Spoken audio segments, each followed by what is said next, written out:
My album hasn't been out for a week yet. I sold out tours with the mixtape. I can only imagine what I'm about to do now that I have an album out. Let's just wait around and see. Segregation and racism and discrimination and patronism is just, at this point, unnecessary. When will it end? I'm tired of this shit, man. I don't ever talk about this, but, you know, I just lost my dad less than a month ago. The fact that I could sit here and talk to you guys is a blessing. Good afternoon, sir. How you doing? What's up, man? How you feeling? I'm good, man. How was your show yesterday? You did a little PA yesterday. How was that for you? I didn't really have a show. I just did like a song or two. It was fun. It was in like some little club. It was just cold everywhere. Yeah, you came at the wrong time with the weather. I know, man, but tonight gonna be fun. Yeah. Last night was fun though. What I found interesting about you is that at your age, you've gone through a lot, you know, and I feel like some of the things you've gone through is insightful for people to be able to know from your story. I know for a while you was in a shelter, you know. What was the circumstances for you that brought about that situation?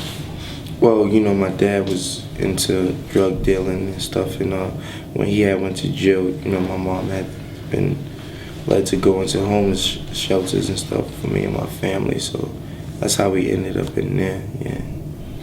And through that, you must have had to develop a determination to try and get yourself out of that circumstance. I mean, I was still a kid, you know, I was only like 13 and 14, you know. By the time I was like going on 15, I was out the shelter. But, you know, those 2-3 years was just crazy, you know, being homeless, you know, so it was a lot. 2.5 years, going on 3 years, yeah. When you go from there to like now, you know, how do you maintain the balance of not overindulging in, you know, the new part of wealth and fame? Because you have a... That's why I'm so humble. Yeah. Because I know what it's like to not have any of it. I know what it's like to be at home watching Bow Wow on 106 in Park.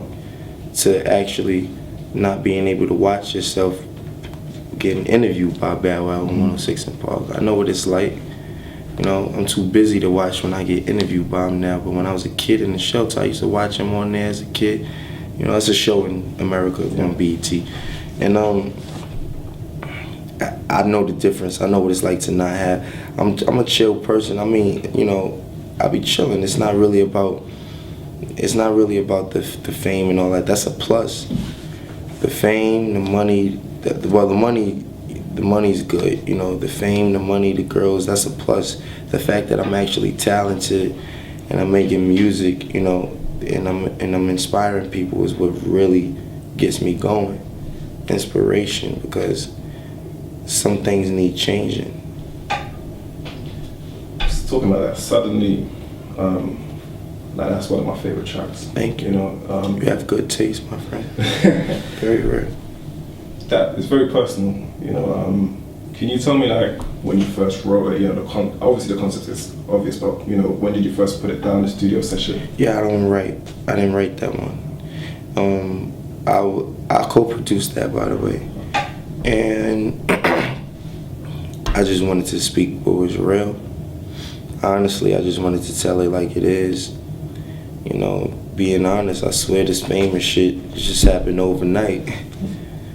It's like the hoes are so uptight, but now they all polite. It's the truth, you know. And not to say that before this we didn't have good times. It wasn't like life was just bad for me until now. I'm lying. I had good times. It's life. Everybody has ups and downs. Even now I'm gonna have ups and downs. It might be different. It might be different due to circumstances, but nonetheless, being a human being, you're gonna have ups and downs. It's just things you can't prevent, you know. So I just take it one day at a time, man. I don't know it all, and you know, life is full of wisdom, and I'm trying to gain as much as I can, and I'm just trying to stay positive for the most part, you know. I see you as someone that's really, I think you speak well, you know, and it's obvious that there's more to you than what people may term as a rapper. Thank you. You want to bring people together. I do. You know, and you want to. I want to bring different colors, different backgrounds. I do. I'm glad you get that message. Finally, we got an interviewer who knows his shit. No, I'm serious, because that's just what it's really all about, man. How do you feel about that? I mean, I think it's necessary because, you know, there's so much segregation at a point we have to start trying to change or readdress some of the things that are going on now. And for someone like you in your position, you're able to. People are going to listen to you, you know. So obviously the album, I love. But it's more so your message, you know, what you're saying. You my brother, you my kin, fuck the color of your skin. Exactly. And you make colorless music, and you know, and we need that because I think just finding out how, like in America, the segregation is being well documented. Over here, it's a bit different, but we can look at you and say, look, you're taking a stance. You didn't have to take that stance. You could have just said, I'm just gonna, you know, be ignorant. But when you speak, you're trying to address things like sexuality, fashion, and that's why I thought it really is a movement, which is what you're doing. So personally, I'm happy to even have the opportunity to speak to you about this. Well, I'm happy that, you know, somebody like you get it, man. Thank you for even, you know, coming today and doing this, you know. Going on from that, like I said to you before, we have like a deepest song segment, okay? And it could be any track that you've created so far. And if you can explain to us the meanings behind it, you know, if you want to quote some of the lyrics to give our understanding to the viewers, yeah, you know, what you were thinking when you created the particular track.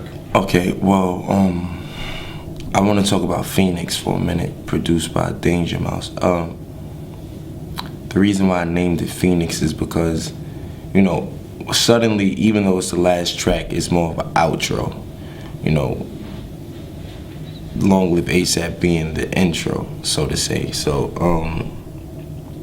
with Phoenix, it was like, the name of the album is Long Live ASAP.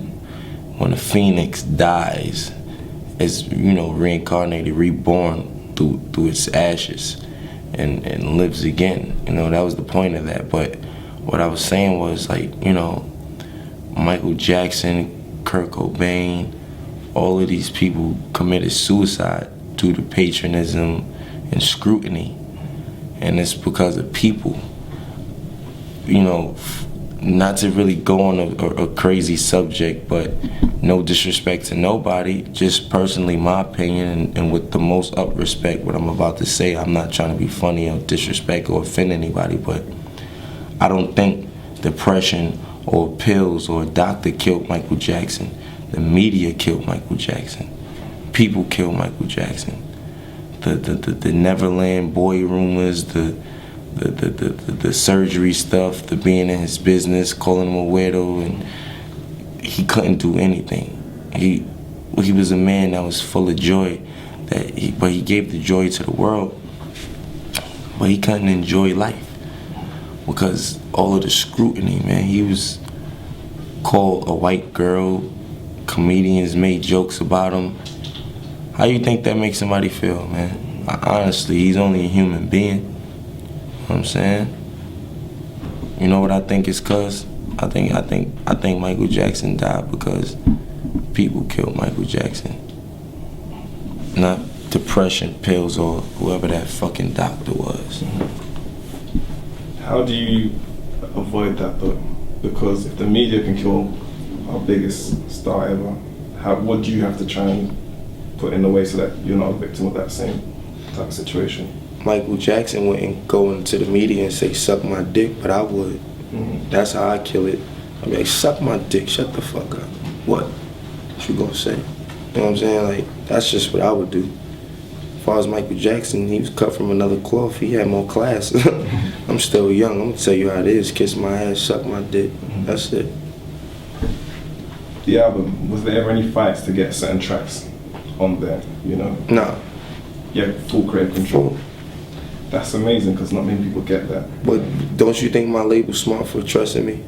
I think that they knew what they were into. Exactly. You know, they knew the creative process with me is a little complicated, but I mean, nonetheless, man, I could deliver. It's not an issue. It's nothing. So, from now, you know, if I speak to you, let's say this time next year, what are you looking to have accomplished within the next 12 months for yourself and your team also? Honestly, man, it's kind of too early on for me to answer that. We only in January. Hopefully by next year I'll be doing something way bigger than what I'm doing now. I mean, I accomplished so much with a mixtape. One mixtape my whole life. That's all. I never put out more than one project. Yeah. One mixtape. VMAs, Coachellas, and Drake tours, and MTVs and BETs off of a mixtape. My album hasn't been out for a week yet. I sold out tours with the mixtape. I can only imagine what I'm about to do now that I have an album out. Let's just wait around and see. I feel that you're gonna. I don't know. My personal vibe is that you're gonna do more than music. I know. I feel like you know. I will. Yeah. I'm a lifestyle, cultural figure. I really want to just, pick people's brains and kind of, inspire at the same time, try to figure out what people's mind state is, just to see, like, if, what I'm doing is really taking control, because it's like, I really want to change to happen. I feel like we need a change. It's like we were saying, man, it's just segregation and racism and discrimination and patriotism is just, at this point, unnecessary. When will it end? I'm tired of this shit, man. And it's not just hip hop. It's not just music. It's not just the young kids. It's all over. You could go through the airport, find racist people. You could go different countries, find racists. It's all there, man. That shit is sickening. You must still get it, you know. Yeah, man, I used to get discriminated against when I was younger, man, when I went to a suburban school from the city. They used to try to make it seem like I was a troublemaker. I once heard my teacher and my principal cracking jokes on me. Right. But yeah, I got in trouble for fighting some boy because he said I was related to slaves.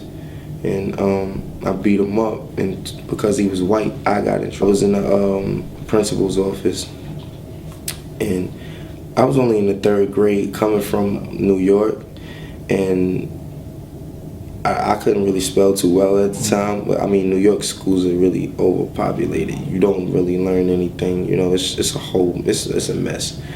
Some of the schools, and at that time, we just had moved from Harlem to the Bronx right before we went to Pennsylvania. So we was in the Bronx, which in those schools over there even fucking worse.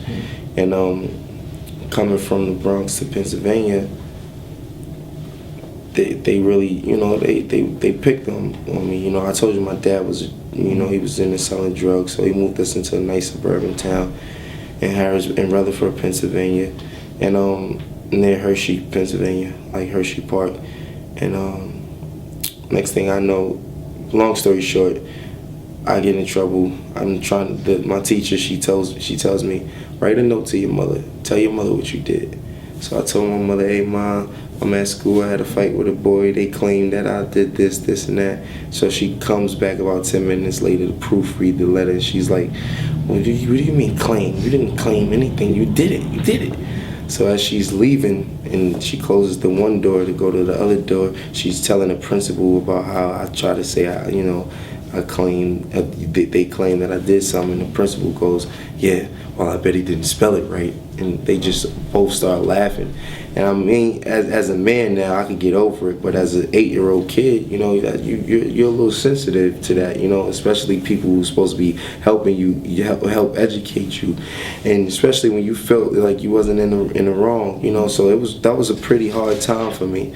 And my experiences made the fact that God put me through so much rough stuff early on lets me know that like life is gonna be smooth sailing from here, and I just want to help all of the young bloods and young sisters that's going through the same kind of circumstances and just can't really cope with life right now, that just trying to make an understanding out of it. I just want to be inspiration. When you say that's kind of like how some people feel disenfranchised to the system, because at 8 years of age, that could have just made you just really rebellious. Right, and then they'll trap us later on down the line.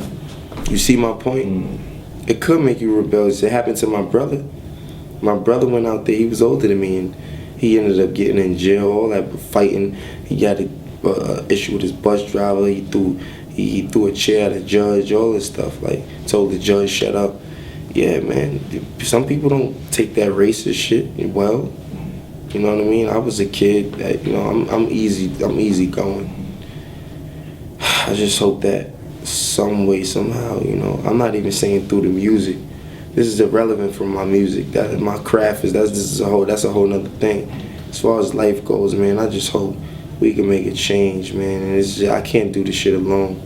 It's gonna take everybody to just open in their minds and just, you know, kind of join in the revolution, because if not, history is just gonna repeat itself and people are gonna keep getting killed due to wars and shit like that. You know what I'm saying? I just want to promote peace, positivity, prosperity. That's it. And closing, you touched on about, you know, your faith or your belief in God. Going through all these things, you know, how important has that been to you? You know, your belief in God. Man, I don't ever talk about this, but you know, I just lost my dad less than a month ago. The fact that I could sit here and talk to you guys is a blessing. You know, I don't know why my dad is gone.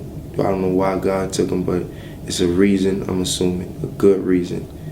I miss him and everything, but I wanted to stop all of this shit. I was ready to stop. I'm serious as a heart attack. I wanted to stop. I was going to get a ticket, go to Berlin, and just hide out just for about like a few years or something like that. That's what happened in my mind.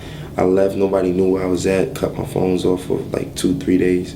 Nobody knew where I was at. You know, California, just low. But I feel like God gave me strength to be here, to be able to talk to people, to be able to still keep striving and, you know, and coping with life. And I just feel like me having my album leaked a month early and still having a successful project goes to show that there are higher powers up there really praying for me and really looking over me. So I take it as I got a few guardian angels, my brother, my father, Jesus and God. You know, I'm good, man. I'll be alright. Mr. ASAP, we'll leave it there on that note, but I appreciate it. I appreciate your time, brother. Appreciate your time. Thank you, brother. Take just 1 minute. Y'all can get whatever y'all need. If y'all need photos, anything, y'all can get them. Hey, I appreciate that. No doubt, man. No doubt, That really cut home. No doubt, brother. I just appreciate the fact that you get it. Yeah. Not everybody get it. I just did 2 interviews before you came in, and you know, you can ask him. One of the interviewers didn't know where hip hop originated. I said, "Do you know where hip hop came from?" She's like, "No." We're just saying they need that education. Yeah, So and it's this good is now. what, you know, I see ASAP as being at the forefront of what is to be next. You know, it's going to be a movement because he's still young enough, he's trendy enough, he gets it. So a lot of people It's don't gonna grow get it. and just which is great. I like the fact that the masses don't get me, Mm. because it goes to show that, you know,